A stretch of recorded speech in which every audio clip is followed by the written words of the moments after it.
பயணிகளின் கவனத்திற்கு கோவையில் இருந்து பல்வேறு ரயில்கள் இயக்கப்பட்டு வருகின்றன. இந்நிலையில் கோவை ரயில் நிலையத்தில் இருந்து பல்வேறு இடங்களுக்கு ரயில்களானது இயக்கப்பட்டு வருகிறது.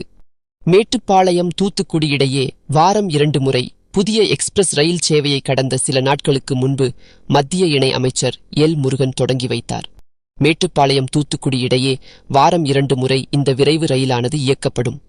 வண்டி எண் 1676 தூத்துக்குடியில் இருந்து வியாழன் மற்றும் சனிக்கிழமைகளில் இரவு 10:50க்கு புறப்பட்டு மறுநாள் காலை மேட்டுப்பாளையத்திற்கு 7:40க்கு வந்து சேரும். அதேபோல் மேட்டுப்பாளையத்தில் இருந்து தூத்துக்குடிக்கு வாரம் 2 முறை இயக்கப்படும் ரயில் சேவையானது வண்டி எண் 16765 மேட்டுப்பாளையத்தில் இருந்து வெள்ளி மற்றும் ஞாயிற்றுக்கிழமைகளில் இரவு 7:35க்கு புறப்பட்டு மறுநாள் காலை 4:20க்கு தூத்துக்குடிக்கு செல்லும். இவ்வாறு இருக்கும் நிலையில் இந்த ரயில்களுக்கு பயணிகள் அமோக வரவேற்பு அளித்து வருகின்றனர்.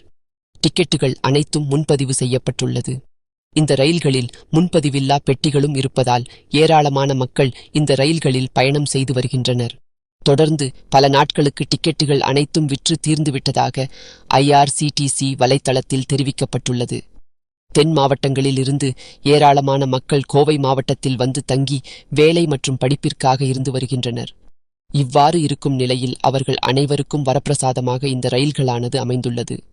கடந்த ஆண்டு அறிமுகப்படுத்தப்பட்ட கோவை பெங்களூரு வந்தே பாரத் ரயிலில் டிக்கெட்டுகள் அனைத்தும் காலியாக இருக்கும் நிலையில் இந்த மேட்டுப்பாளையம் தூத்துக்குடி ரயிலில் டிக்கெட்டுகள் அனைத்தும் விற்று தீர்ந்துவிட்டது குறிப்பிடத்தக்கது.